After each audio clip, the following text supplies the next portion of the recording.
मुख्यमंत्री योगी आदित्यनाथ ने केंद्रीय बजट 2026 पर दिया बयान। आशा और आकांक्षाओं का प्रतीक ये बजट है, जिसमें नए भारत और विकसित भारत की संकल्पना की दृष्टि स्पष्ट दिखाई देती है। आयुष और स्वास्थ्य क्षेत्र पर जोर देना, महिलाओं के लिए हर जनपद में छात्रावास के निर्माण की व्यवस्था, नौजवानों के लिए हर क्षेत्र में अवसर के साथ साथ अलग अलग क्षेत्र में रिफॉर्म का बजट पेश किया गया है। भारत की अर्थव्यवस्था को तेजी से आगे बढ़ाने के लिए ये बजट मददगार साबित होगा। वॉइस ऑफ शौरी न्यूज के लिए विजयलक्ष्मी तिवारी की रिपोर्ट।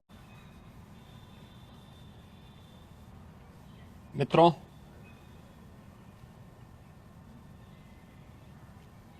दुनिया का सबसे बड़ा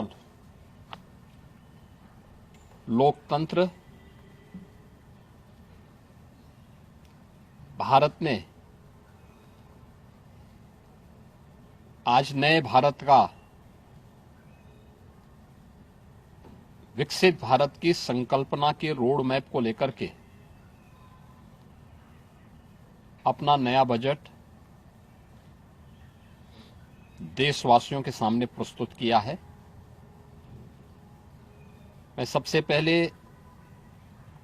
देश के यशस्वी प्रधानमंत्री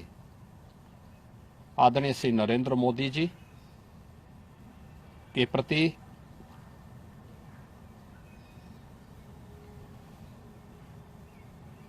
इस बजट को प्रस्तुत करने के लिए दिए गए मार्गदर्शन और उनके निर्णायक नेतृत्व के लिए हृदय से आभार व्यक्त करता हूं। मैं इस बजट को प्रस्तुत करने के लिए केंद्रीय वित्त मंत्री माननीय श्रीमती निर्मला सीतारमण जी को हृदय से अभिनंदन करता हूं, प्रदेशवासियों की ओर से उनका धन्यवाद करता हूं। 145 करोड़ भारतवासियों के आशा और आकांक्षाओं का प्रतीक यह बजट है, जिसमें नए भारत और विकसित भारत की संकल्पना का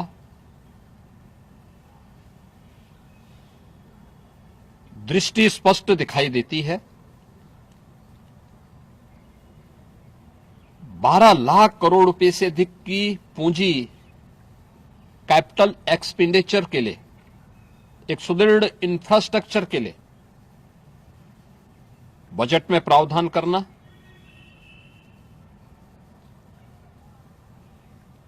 सात रेल कॉरिडोर के निर्माण के लिए प्रावधान करना, आयुष सेक्टर को विकसित करने के लिए और हेल्थ सेक्टर को मजबूती करने के साथ साथ आम नागरिक के लिए और खासतौर पर उसमें भी महिलाओं पर केंद्रित करते हुए उस पर जोर देना, हर जनपद में महिलाओं के लिए, कामकाजी महिलाओं के लिए छात्रावास के निर्माण का कार्य हो या स्टेम, साइंस, मैथ्स, स्टैटिस्टिक्स और इमर्जिंग टेक्नोलॉजी से जुड़े हुए छात्रावास के निर्माण के लिए सहयोग करने का, युवाओं के सपने को एक नई उड़ान देने के लिए उनके लिए बेहतरीन इंफ्रास्ट्रक्चर से युक्त सुविधाएं उपलब्ध कराने के लिए ऐसे हॉस्टल के निर्माण का कार्य हो, नौजवानों के लिए हर एक सेक्टर में अवसर उपलब्ध हो, यह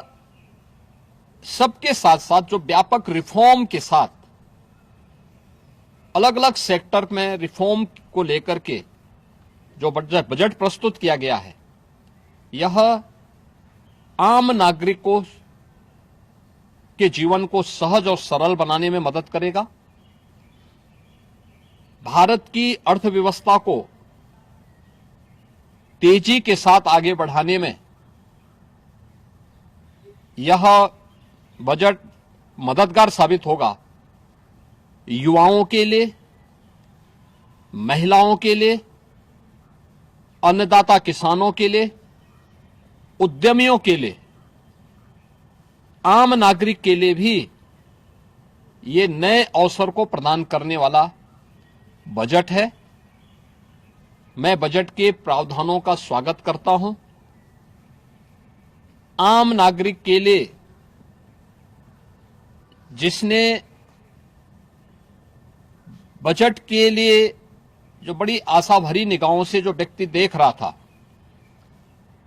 खासतौर पर मध्यम वर्गीय परिवार, गत वर्ष देश ने जीएसटी रिफॉर्म को देखा है, आम नागरिक उसका लाभ लिया है। इनकम टैक्स एक्ट को अप्रैल से लागू करने की घोषणा, उसको सरलीकृत करने, हर व्यक्ति आसानी से अपने रिटर्न को भर सके, इस दिशा में उठाया गया कदम भी स्वागत योग्य है, जिससे अधिक से अधिक व्यक्ति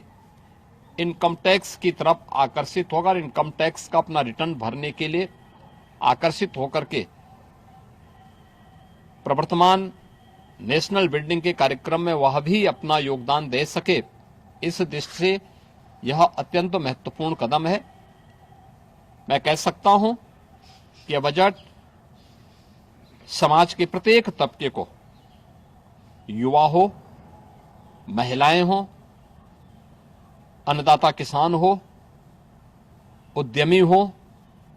इन सबको ध्यान में रख करके बनाया गया नए भारत का, विकसित भारत की तरफ अग्रसर हो रहे भारत का एक स्थिर लेकिन तेज गति से बढ़ने वाली अर्थव्यवस्था के रूप में प्रस्तुत करने वाला एक बजट है। मैं इस बजट के सभी प्रावधानों का हृदय से स्वागत करता हूं। आदरणीय प्रधानमंत्री जी के प्रति आभार व्यक्त करता हूं। केंद्रीय वित्त मंत्री जी को इस बजट को प्रस्तुत करने के लिए, जो कर्तव्य भवन से प्रस्तुत किया गया पहला बजट है, इस बजट के लिए भी उनका हृदय से, उन्हें बधाई देते हुए हृदय से धन्यवाद देता हूं।